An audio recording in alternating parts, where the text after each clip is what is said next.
Está muy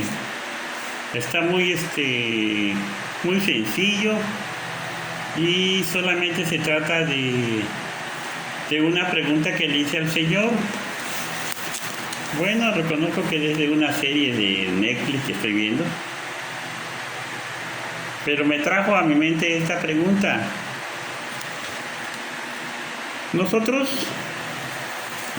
en la Segunda Guerra Mundial, muchas veces nosotros no sabemos por qué razón se dan acontecimientos tan drásticos como es una guerra y cómo es que tanta gente confluye para que un evento así se dé. ¿Por qué tanta locura de matarse unos con otros? ¿En aras de qué? De la patria. ¿Cuál patria? Una patria que se desangra sola. Una patria que son movidos por mentes criminales. Porque eso es una guerra. Gente que planea para que otra gente se mate. Es más, ellos decían que cada 20 años se debía estar celebrando una guerra como norma, fíjense bien, para que eso sucediera. Y eso a mí me da pauta a pensar qué clase de mente tenemos que nos gobierna. ¿Por qué dejamos que un gobierno de esa magnitud haga esas atrocidades de que mande a pelearse un pueblo contra otro? Gente que ni se conoce, gente que ni se han visto, se están matando unos a otros. Creo yo que hasta podrían ser familiares, que hasta podrían ser porque a veces los familiares no se conocen. Entonces, yo me pregunto qué es lo que pasa en ese evento. O sea, yo me estoy preguntando a Dios qué pasa con ese tipo de eventos en nuestras vidas. ¿Por qué de extraña razón de repente no le compramos al tendero de la esquina y nos vamos hasta la otra tienda? ¿Por qué razón hacemos cosas lo que hacemos y por qué a veces odiamos a gente que ni conocemos? Es que me caen mal los negros, es que me caen mal los güeros, es que me caen mal los chaparros, es que me caen mal los altos. Yo no sé cuál sea el que tú detestes a otra persona. Yo no sé cuál sea tu motivación, pero una cosa es cierta. Yo creo que lo que la palabra de Dios dice que un hombre sembró semilla de trigo, y vino otro de noche y ahí en ese mismo campo sembró cizaña. Entonces dice que de noche vino. Entonces entiendo yo que de noche significa que tú no estás alerta, ¿verdad? O sea, es decir,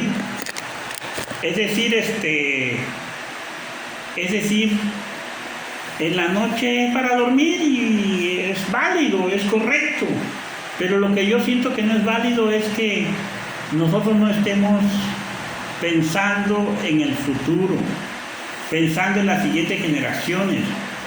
Pero hay alguien que sí está pensando, y ese es el enemigo. Fíjense usted, él sí se preocupa qué va a pasar mañana, qué resultado va a obtener. ¿Y por qué digo yo eso? Porque antes hubo una Primera Guerra Mundial donde Alemania fue vencida.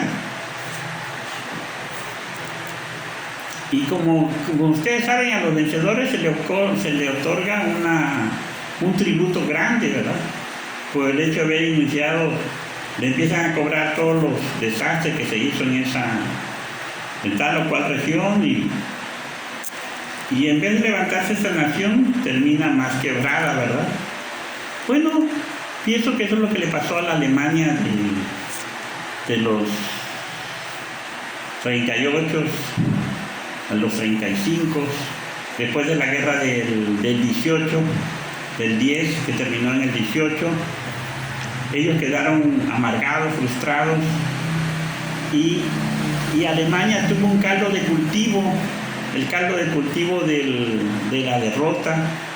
Saben ustedes que le duele a las personas la derrota y a veces sienta que no se van a levantar.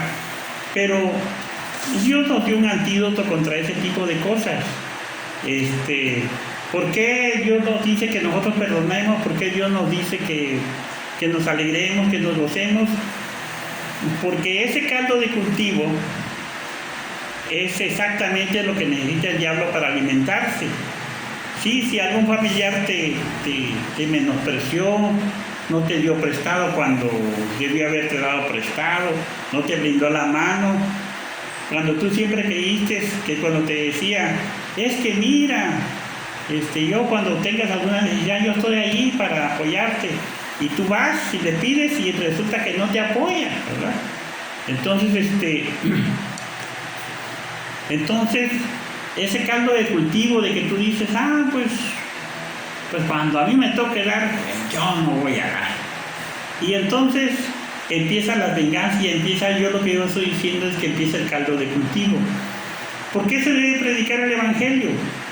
Para que este caldo de cultivo no funcione en los hijos de Satanás ni en los hijos de Dios, porque a veces nosotros como hijos de Dios no prestamos ayuda al necesitado, al pobre, al huérfano, y también de alguna manera es un caldo de cultivo que nosotros dejamos de hacer cosas por los demás, y todo eso a la larga se va formando un resentimiento en las gentes. ¿Qué estoy diciendo? Bueno, ya estoy llegando a una parte de tiempo de cosecha que a mí me importa bastante. Y esto del tiempo de cosecha es de que el diablo siembra un resentimiento, en este caso en la historia alemana, estoy hablando de una nación como Alemania, se sembró esa semilla de la derrota y que dice que no, si hubiéramos hecho esto, si hubiéramos hecho aquello, hubiéramos ganado. Y entonces surgió la Segunda Guerra Mundial con un hombre que siendo él judío, mandó todo su odio hacia los judíos. Y el judío es una nación muy próspera. Cada uno de sus personas, ellos se saben descendientes de Abraham, que fue un hombre rico, que fue un hombre de Salomón, que es un hombre sabio, y que ellos se creen dignos, y eso es bonito, porque ellos se creen dignos herederos de las riquezas y de la sabiduría.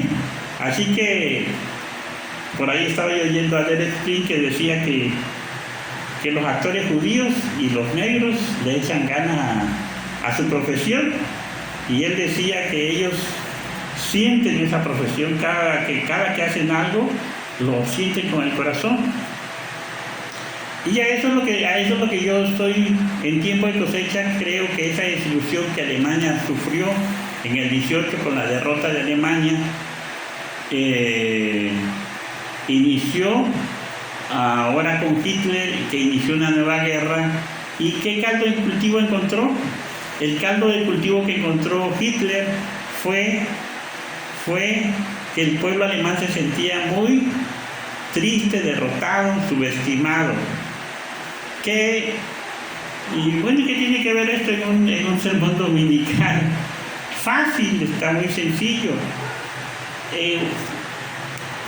¿Qué generación? Cuando tú, ¿cómo crías a tus hijos? ¿Qué generación va a parir? ¿Qué generación va a surgir? Va a ser una generación que alabe, que rinda honores a Dios, que con su conducta diga ese es hijo de Dios. No sé, pero esa es la labor como padres de nosotros, que tenemos que haber sembrado el amor en nuestros hijos, el amor por Dios, y que a veces no necesitamos hacer tanto, llevarlos a la iglesia, sino que enseñarles el camino del Señor. Por ahí dice el Salmo, ¿verdad? El camino del Señor es perfecto, ¿verdad? Y porque el camino del Señor es perfecto, entonces nosotros, muchas personas que viven en la pobreza extrema, en el día a día, que a veces diario tienen que buscar ellos para comer, pero Dios sabe que si se mantienen unidos y que empiezas a aplicar tu palabra, Dios te va a sacar adelante, ¿verdad? Yo recuerdo que una vez que leí la palabra de Dios, no debáis nada a nadie, traté de vivir conforme a esa norma y nunca más anduve pidiendo prestado. Y aunque no tenía a veces para pagar a la gente, que quería yo correr y pedir prestado, empeñar lo que hace toda la gente, yo me aguantaba y confiaba en Dios. Y cuando menos lo imaginaba, ahí estaba el pago, ahí estaba el dinero, ¿verdad? Yo durante mucho tiempo estuve viviendo esa situación, aunque... ¿Y qué es lo que voy? Que lo que la palabra de Dios siempre va a tener una alternativa para la provocación del diablo, porque el diablo lo que siempre quiere es provocarte a que caigas, provocarte para que haya odio en tu corazón, para que haya resentimiento. Pero si tú tienes el deseo de seguir a Dios y de servir a ese Dios grande, fuerte, todopoderoso, entonces tu vida será cambiada, tu vida será transformada. Y por eso Dios desea que tú seas tocado con la presencia de Dios. Entonces, mencionaba yo lo de Alemania porque ¿qué dio como resultado que naciera Jesús? ¿Cuál fue el caldo de cultivo? Le voy a decir, el caldo de cultivo que durante 300 años no hubo palabra de Dios, ni se levantó profeta, ni se levantó nada. Y entonces en la Biblia hay un silencio absoluto en la Biblia, y entonces aparece el Señor. Entonces hay gente, en ese entonces hay gente que tiene necesidad de la palabra de Dios. Y surge el Señor Jesucristo con una palabra nueva, con una palabra diferente, ¿verdad? Y aquellos de aquella época no pudieron comprender su mensaje del Señor. Aún muchos, después de tantos siglos, de 2000 años, después de 2000 años de que el Señor vino, todavía su doctrina no es comprendida, todavía uno le habla de Jesús y como que no, bueno, pues es histórico, que sí, que no, que aquello, que eso, pero nadie vive. Y parece mentira, pero a veces lo que toma más en serio a Jesucristo es los brujos, los hechiceros. Ellos saben que el Señor Jesús tiene poder, ¿verdad? Porque ellos a veces han querido atacar a los hijos de Dios y no han podido, han fracasado, porque Dios es así. Él sabe que si vienes a Él te ayuda. Amén. Así que bueno, déjenme decirles que el Señor Jesús es la solución para cómo podemos hacer. Por eso el Señor decía que el Señor Jesús va a tener una segunda venida. Pero ¿cómo va a ser esa segunda venida? Esa segunda venida va a ser cuando este evangelio se predique a todas las naciones, a todas las gentes. ¿Por qué? Porque solamente teniendo ese caldo de cultivo, ese evangelio y cada uno, Jesús va a habitar entre nosotros, entre su pueblo. Entonces los justos resplandecerán como un sol delante de su Padre, ¿verdad? Entonces cada uno de nosotros, la presencia de Dios va a estar en nosotros. Y no va a ser necesidad de cárcel, no va a haber necesidad de policías. ¿Por qué? Porque ya la gente ya no va a robar, que en su corazón va a llevar al Señor Jesús. Amén. Así que bueno, hermanos y amigos, esta mañana estoy diciendo de que si escuchas la palabra de Dios, si vives la palabra de Dios, tu vida será cambiada de una vez y para siempre. Entonces, me gusta mucho ese verso. Entonces los justos resplandecerán como el sol delante de mi Padre, ¿verdad? Es bonito saber que tú sigues a Jesús, a un Dios vivo que habita entre nosotros, y vimos su gloria, dice su palabra, gloria como del unigénito, lleno de gracia y de verdad. Amén. Así que bueno, yo lo que estoy diciendo Espero que tú lo entiendas. En tiempo de cosecha le estamos diciendo que ¿cómo estás criando a tus hijos? ¿Le estás enseñando la palabra de Dios?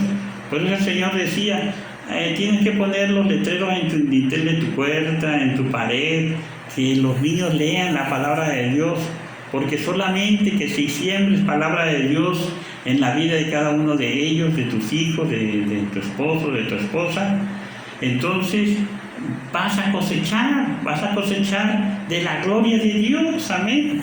Por eso el Señor dice, cuando seas chico, a tu entrada, a la salida, donde quiera que estés, tú tienes que hablarle a tu hijo. Y no cuando está grande, dice, no se apartará de él. Pero cuando está grande, mucho, yo no sé por qué, yo llevé a mi hijo a la iglesia, pero pues se desapartó. Es por eso, porque nunca hicimos exactamente lo que Dios nos dijo, de poner letreros en su cuarto. Hubiéramos puesto letreros de Jehová es mi pastor, nada me faltará, un salmo, ¿verdad? En vez de regalarle un juguete, ponerle un salmo encuadrado, qué sé yo, ¿verdad?